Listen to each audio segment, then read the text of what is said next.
tata wange akole naye nga afune milioni 10 n'okudda waggulu nga tapako wadde 10 which is okay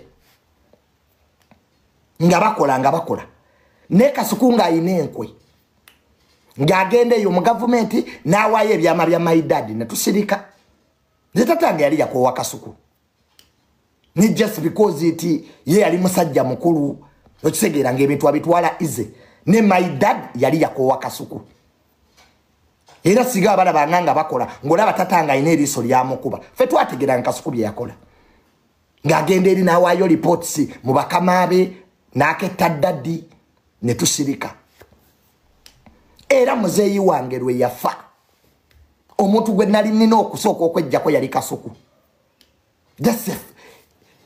The day my dad died Kasuku yali omulaba asooka kati Kasuku nga bamuwa pulaani anzite pulaani Kasuku ne bwolaba kimuluma baali bamuwadde pulaani anzite nze bwe Isima bwe yafa omugenzi Isima bali bakyankalanye ne Kasuku oyo era nga Isima takyakola na Kasuku mubijjukira bulungi ebyabaawo Isima yafa anyiigidde Kasuku ekyo buli omu akimanyi era Isima nga naye akoze YouTube ye nga Kasuku amuwalana era Isima yagenda okufa nga tebakyakolagana everybody knows it. Isima olwafa Kasuku yasanyuka era Kasuku n'akwata essimu ye n'agenda ku mulambo gwa Isima n'alikodinga mujjukira era bonna ba YouTube abajja okuziika Isima bajja kwata content nze bwe natira Kasuku titalina magezi Isima nga bamaze omukuba amasasi Kasuku yajja Isima akwate content nyetegira nti Kasuku talina mukwano kyakwata content ekyo ekivubuka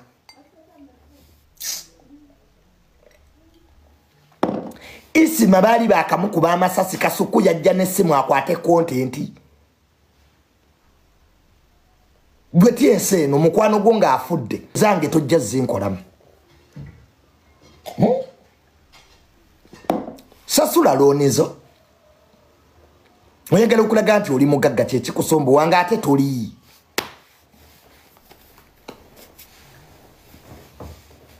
Kasuku ekimusombo waina loniza banka agenda ne yewola sente empitirivu to prove a point embo mugagga yet is nothing.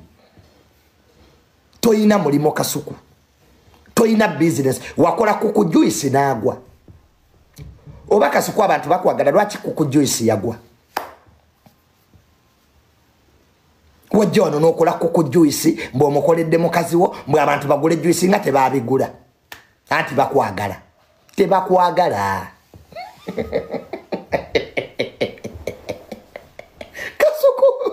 Kasuku wakola kuku juice naagwa abantu bagano mugula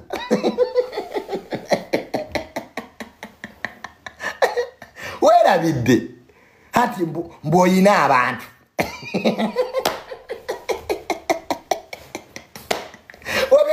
wabiranga bikuku juice nga byagwa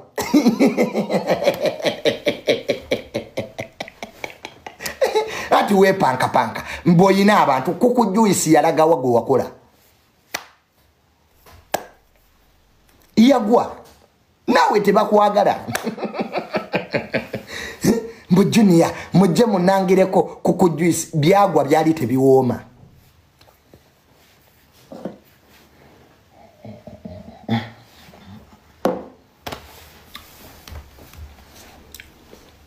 bikuku juice Kasuku bye wakola byagwa babizira era ne bigwa no tuita tubirange ne tubiranga nga tebitambula nawe Kasuku toyina kikyali okoze kiri successful wano mwakola Rukindo Beach Vibe Life ne bisala abantu tebaliyo Vibe Life yasale ku Rukindo Beach tewaliyo bantu era nze kusaamu kaga nze yakwata obutebe nembojjawo ebyo nga temwabikola mu content ekivulu kya Vibe Life kyasala tewali bantu it was me eyajja mwera muri baferiya Vibe Life ekivulu kyasala Rukindo Beach abantu tebajja ne tubabikirira ebyo nga temwabyogera ko kutoka ntoko nandi badde mbasubira ekivulu kya Vibe Life ekyasala mwandi kyogeddeko kutoka ntoko nga mwakola loss sendi wafune milioni emu kitundu hainde sente nezibawula mwakole milioni 3 nyemuyombere obusente ebyo nga temwabyogera ko kutoka ntoko mwenna muri baferi ya toka ntoko muri baferi ya muri gasajja gakuru agaganyo kula n'okwebulirira nembala banga muvuma abayimbi babasinga musicians are better than you Kasuku just tebakumanyi nti osula bubi osula motolomozi Kasuku ofumbira bweru toina kiyungu kya munda mukazi wo beautiful afumbira bweru yes amazima gogerwe Kasuku tulage ku nyumba yo obero olimba abantu ekiyungu kiina bweru Kasuku apartment yote muri mu kiyungu ne toyiye bweru tubula tukizayo ngate wali YouTuber yali yakukyalidde we wabe wawo walungi Kasuku ngate wali YouTuber yali yakukyalidde ngoba komya mu restaurant nze natuka yewo oyina ebitanda bibiri bine ebyedda oyina ka TV kamu kyovula ba videos kwatira mu restaurant Kasuku tudde gendo tulage apartment yo ere mikolo mugikolera wa salumu ku mizigo we mweriranye nze si kyapangisa no I'm in my house yes Kasuku kikulumaze ndi makaga nge nazimba setaga kweguya muntu I'm in my house I'm in my residence ndi makaga nge Manson chikuluma I'm in my residence nine motoka biri Kasuku ine motoka biri you also have 2 cars like me Kasuku ne oyine motoka biri nange nina biri toina kyonsinga ninene yomo Germany nawe ine yomo Germany ne mukazi wa amgulia ka Forester nina Noah actually ne motoka za zikusigwa kubera expensive mukazi wa beautiful avuga ka Forester akakadde kenali envuga umanye onkopa nnyo Kasuku mukazi wo avuga ka Forester akakadde ne olaba ovumensi nina Noah ne yomo Germany awera toina kyonsinga anti onkopa wano wagenda okola degree ya psychology ne kulema ne mama Fine yakuwerera tewamwebaza ne Kasuku gwe kunsoli ebaza akani okay Kasuku tuvudde mbyokusaga gwe kunsani mukwano gwo mama Fine yakwata sente nakuwerera kwa Kasuku ali toina degree wayo ina diploma mawulire jo wasoma ne case no gende wa mama Fine no mugamba mama asaba kuddayo nsome mfune degree mberenga junior mama Fine nakwata sente ze nakuwerera Kasuku no malako wavuma muvume Kasuku toina magezi toina mukwano nzate we wavuma mama Fine we nakuteera omukazi yakuwerere makerere mama Fine yankubira kisimu na ngamba junior nyambi abantu naye Kasuku te wamuddako muvuma everybody knows it kati we watukira okuvuma mama Fine yakuwerera what about me Kasuku you a user that's your problem or user but this time you do not use me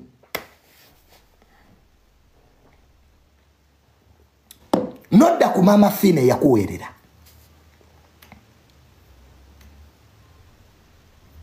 no muvuma siga siba mafina singo ina diguligwe nyoko na mukasanga te yakuwerera gosiba otukuba mama wange na mukasa singa wali singa sikola bino mama wo yali wonga toyina kyoli tujeko kutusiriwalirako Kasuku mama wonna mukasa yaliwo ng'oli munaku nga toyina kyoli wakolanga ku red paper nze yakufuula kyoli Kasuku watandika okukola ne taata wange ng'owunya oluwumu Kasuku wali mwavu ng'ovuga ka Forester Brian White ke yaggulira naye era Kasuku toyina mukwano Brian White yasooka okugulira emmotoka eyo Forester era naye wamuvuma Kasuku yuwe user ne Brian White yakugulira emmotoka mbulamu obwo gye wasooka ovuga wamuvuma n'omujolonga bwote goyina mukwano kibannange Mama Fine yakuwerera wamuvuma Brian White that man Brian White Kasuku singa Brian White tomuvuma Muso omuntu akoledde ekintu Brian White yasooka okugulira omwana oyo emmotoka Katende siga si Brian White siga Kasuku kyali ku bigere naliwo ng'akuwa ne ssente Brian yakuwa milioni 15 Kasuku naliwo nga Brian White yakuwa ssente ze ogule emmotoka ng'oli ku bigere Kasuku owunya oluwumu ng'otambuza bigere okola mu red paper ngabo basitanule be bakama abo Kasuku history wo tumumanyi wali bubi muganda wange ne tugende wa Brian White Kasuku nzijukiro nako lwali na lwa mukaaga bwe twatuke wa Brian White inze igwe ne taata wange no gamba Brian White wafukamira n'okufukamira bino nali sagala na kubyogera Kasuku n'otuka n'ofukamirira Brian White no mugamba mukama wange ndi kubigere sina mmotoka Brian White mu mutima omulungi nagambe mmotoka gyoyagala ya mmeka no mugambe oyagala mmotoka ya milioni 3 Brian White mutima omulungi nakwate milioni 15 nazikuwa nagasoko sasuleko deposit namala nakwe milioni endala 15 wamuddako kumuvuma kwagwe Kasuku toyina mukwano oliyuza wakwata Brian White n'omuvuma nenga wano walyanga sete za Brian gwe Kasuku musoli siemani nyoko na mukasanga teyazikuwa anti otubulira mama wonna mukase ya fedda sete nga teyazikuwa lwaki tewagenda ku malalo ga nyoko nazikuwa eze mmotoka Kasuku kwe kugule mmotoka yasooka embwe yo Kasuku yajje wange Kasuku oyo yajje wange nangamba Junior njegala kola with your dad avudde ku NBS nyamba ompo mukisa nenyina nenjogera ne taata wange ne mugamba daddy engeri gyovudde ku NBS kola ne Kasuku ono era nga kibanyiti Kasuku mbega taata wange nangamba sagala kola na Kasuku mbega bajja musindika mpo obutwa ne mugamba nedda muzeyi kola nono omwana Kasuku muvubuka munaffe mwana muto muwe kyalya Kasuku natandika okukola ne taata wange ng'akola milioni 10 buli mwezi nga tetumusaba wadde 10 tatusasula era ebbanga Kasuku lye yakolera ne muzeeyi wange nange Kasuku yali tatusasula nga tumuwa nti kubanga munaku mwana muto yeeyiya kwa Kasuku is young atuuse emyaka 4 is a very young man mu myaka gyana alowooza akuladda wansi it was me gwavuma today abantu beerabira abantu bazibu nze natidde abantu nze gwavuma tudde Kasuku nze yamuwa taata wange akole naye ng'afune milioni 10 n'okudda waggulu nga taapako wadde 10 which is okay nga bakola ne Kasuku ng'ayina enkwe ng'agenda eyo mu gavumenti n'awaayo ebyama bya my dad ne tusirika nze tatange yali yakoowa Kasuku ni just because iti ye yali musajja mukulu okisegeera ng'ebintu abitwala ize ne my dad yali yakoowa Kasuku era siga abana banganga bakola ng'olaba tatanga ine eriiso lyamukuba ffe twategeera Kasuku bye yakola ng'agenda eri n'awaayo reports mu bakama be n'aketta daddi ne tusirika era muzeeyi wange lwe yafa omuntu gwe nali nina okusooka okwejjako yali Kasuku that's it. The day my dad died Kasuku yali omulaba asooka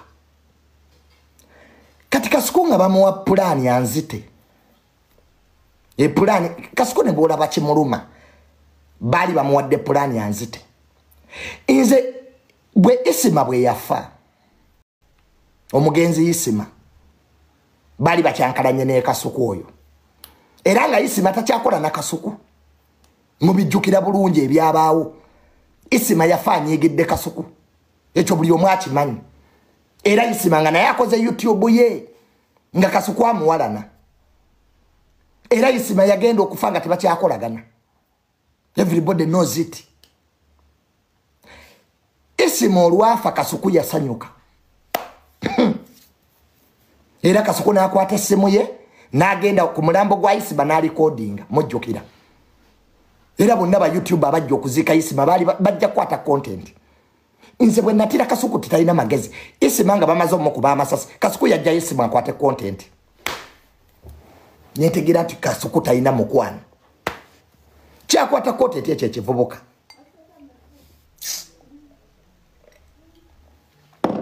Isima bali bakamukuba amasasi Kasuku yajja n'essimu akwate content Gwetiense no mukwano gonga afudde. Where do you get the guts even to pull up a phone okwate content? Ngera Kasuku wali akwata buli kimu. Kati zikyobula babantu nabata. Kasuku yajja yessimu n'akwata omulambo gwa Isima. Ngabo ogamba nti kale mukwano gwa afudde oli mu kunyolwa Kasuku teyakaaba akulimba. Kasuku teyalumwa nga Isima afudde yali musanyufu. Era ne mazika yaliyo nga akwata content. Mbamanyi bulungi. Ne mukuziika Isima baliyo nga bakwata content ba YouTube nga ne Kasuku mwali. Era Kasuku namusanga nangamba omusajja agenze naye tumukozeemu ssente. Omuntu yekata akwata content yali bulunoke. That is a fact. Awe natira ba YouTuber. Ata wo mutima gwange ne gutya nnyo ba YouTuber. Nzo okufa kwa Isima kwe kwandaga ba YouTuber. Kasuku yali musanyufu. Era nga akwata content akwata omulambo gwa Isima nenga chaliwo afudde chaliwo afudde.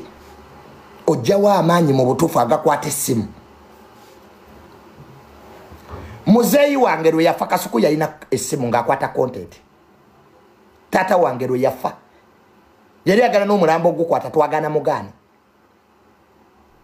Kasuku teyasulwako mulumbe ewaffe. Not at all. Kitange wiki gye yamalawo Kasuku yaliwe nga yeebase. Yajja omulundi gumu ewaffe ate yajja n'essimu akwate content agende byonna nabiraba.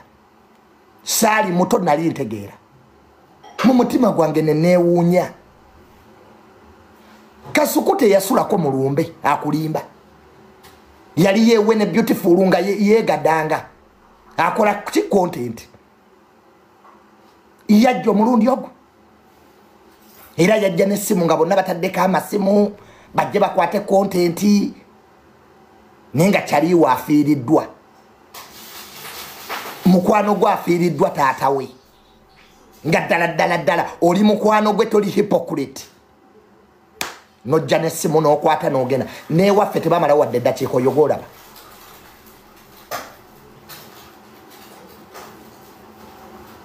N'ewaffe tebamalawo wadde eddakiika. Kasuku has never been my friend. He was using me. He was using me. Era mwe abagamba Kasuku mukwano gwo mulimba. Teri mukwano gwo ng'ofiiriddwa taatawo ajja n'essimu ng'akwate content. Kasuku was using me to get money. Ekyo ne nkitegeera. Era nze bwe namala okuziika neeyawula Kasuku. Nategeera nti mikwano gye nnina ono talina magezi.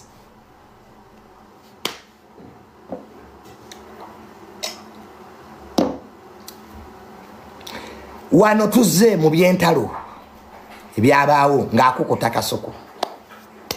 Galooza simanyi.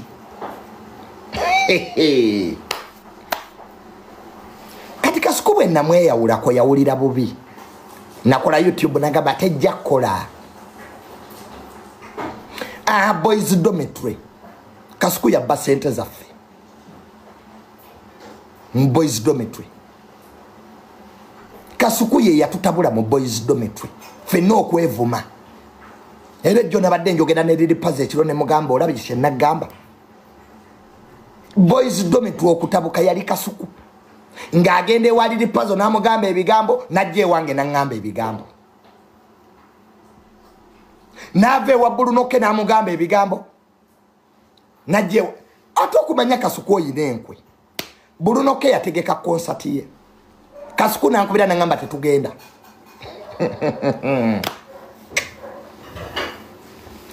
mu concert ya Bulunoke Kasuku yankubira nangamba tetugenda era nze ne Kasuku tetwagenda ate nampita nvume Bulunoke ne Kasuku oli musajja mubi yampita ku live ku YouTube ye ate nvume Bulunoke ti concert ye yabadde mbi mujjukira nga wali aseka nevuma musajja watu Bulunoke Kasuku nafuna views olwo ne luggwa era nenkubira Bulunoke ne muga Kasuku yangambye nkuvume omuntu waba mukwano gwa atera wakyoleta abantu bamuvume ku YouTube yo that's common sense era nakubira Bulunoke tuvula Bulunoke teyanyigira amanyi omutuufu yali atutabula Kasuku olwamala nampita nvume lili pazo naye Kasuku oli wankwe nze nakutya nampita nvume lunnabe nangamba simanya Junior lili pazo atulyako sente atogerera bubi ewa Amini jangu omuvume nenvuma lili pazo okufaako obufi bwe twamala nze ne lili pazo ne twekubira ne mugamba pazo Kasuku ye yangambye nkuvume lili pazo nangamba nkimanyi natabula Kasuku omulaba kyakola. He makes friends fight friends. Yali atukosanga toilet paper. Era pazo taddanga ku YouTube ye. Kasuku lili pazo taddanga ku YouTube yo. Siddanga ne Bulunoke taddanga. Wasigaza bima ubye bibiri. Shalumu ne entambi. Gwe webuze lwaki lili pazo taddanga ku YouTube ya Kasuku. Webuze lwaki Bulunoke taddanga. Lwaki boys dormitory yasigalamu Shalumu naawe. Twakutegeera. Kasuku twategeera enkwezo. Era ne boys dormitory ne tugivaamu. Nosigaze ebyo byosobola okosanga toilet bishalumu ebyo bitalina mulamu. Era kankubireko inze Bulunoke ne lili pazo twatuula. If you don't know, let me tell you, my brother. Kasuku olabika olina byotamanyi. Me, Bulunoke and the puzzle, we sat, we had a meeting, the three of us. Nga tuteesa kuggwe. Ekyo nobadde tukibaika tekitegeere. Nga tugamba n'omusajja atukozesa. Wano lili puzzle yaleeta sente za boys dormitory mbu noozizira ate nomala noozisaba. Ekizibu Kasuku oli munaku. Lili pazo wama yagenda ew'omugagga Amini. Naleeta sente. Nze omugagga Amini nape $17,000,000. Ate Kasuku nazimba omutima. Nanyigira lili pazo. Mbuno sente nazizira. Ate olwamala Kasuku nazisaba.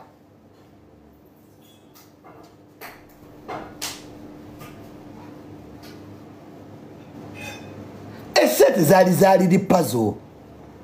Kasuku gwe wakatutwala mbagagga bo bameka. Sebo Kasuku yanyigira lili paza unamuvuma. Olwo ne yefuula mbu ye takwata sente olwamala ate nazisaba. Kasuku olina okwebaza lili pazo.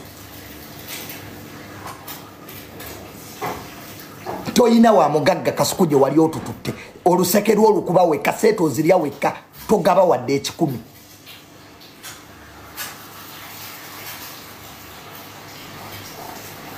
Era lili pazo nkwebaza my brother.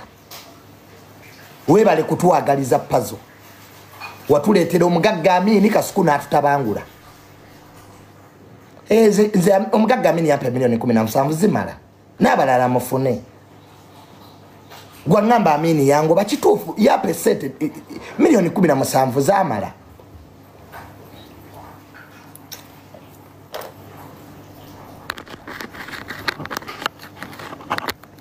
nali saagala ndala ye Kasuku yali ampadde mmeka ebbanga lye nali naye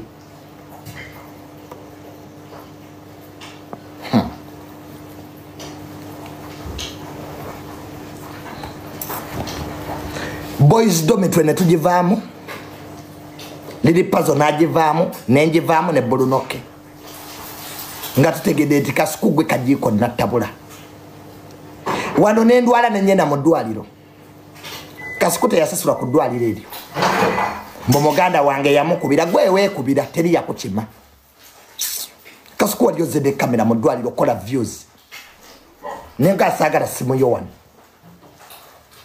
kati Kasuku ng'eddwaliro walisasulawo mbu yansasulira eddwaliro tosobola asasulira mukazi wo ddwaliro ekyakuleeta mu ddwaliro Kasuku wali yagala kukolamu content essimu n'enzigoba era kyakuluma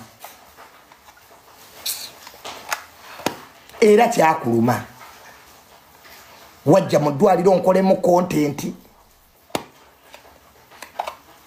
era nekikulumira ddala in fact Kasuku olina n'okunsasula buli mwezi sente twakolera nyingi you have to pay me per month buli mwezi walina okupa milioni 2 ku views ze nali nkuwa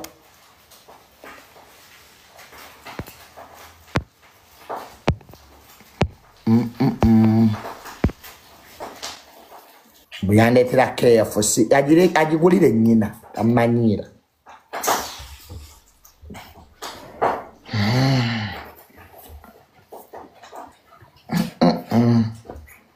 nkomawo n'olweggulo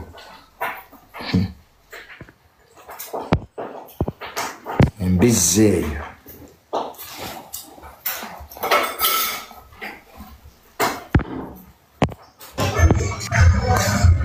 baba yocha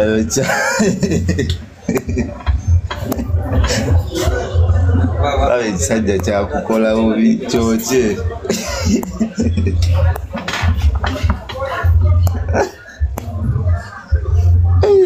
sajja nekiroga kigamba nti kyakugabira miliyoni 2 n'okyekyangirako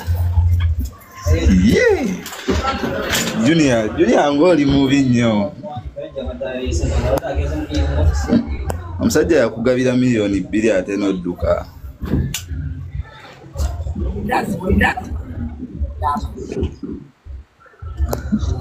naye ekyo ekintu Kasuku kyakola si kya buvunaanyizibwa nnyo era tukivumirira nga ffe abaali baagaliza Junior awamu ne Kasuku tulina omumukomerera ku musaalaba Junior ekyo kyokola naye abawagizi ba Junior balabika bakyetaaga mu kaseera nga kano webale kukiikirira bawagizi bo Junior newe ntema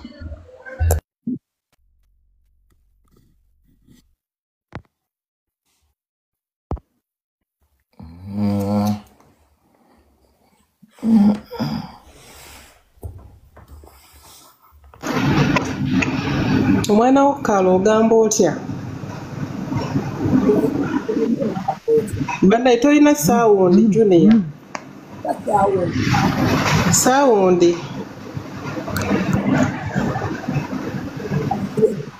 saawundi neera teriiko tereza ebyuma naye nga ensangi talina kyakugamba toyina saawundi Junior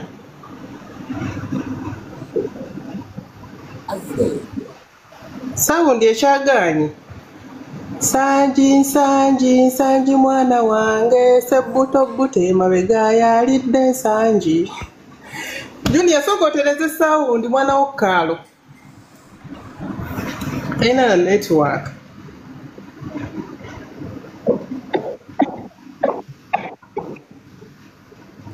Junior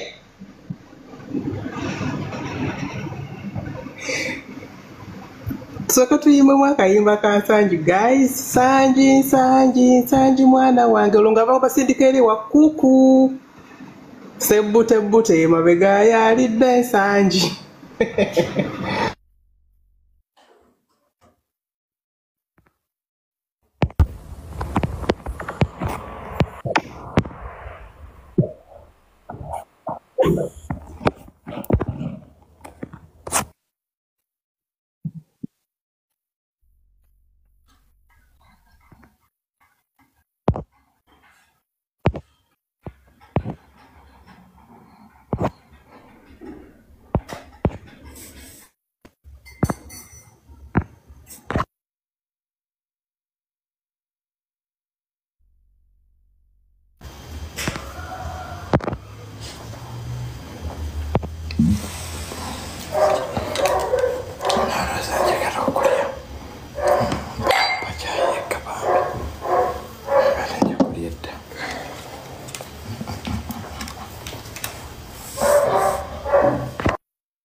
Internet oba bagisaze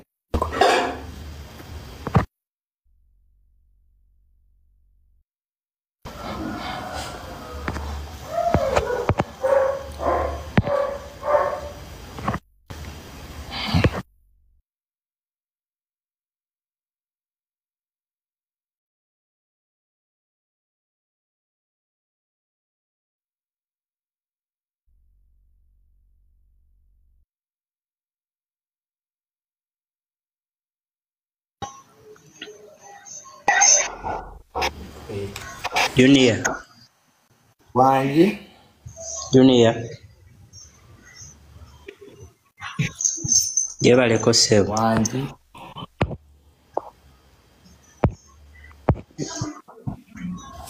Volume yonge eri wansi.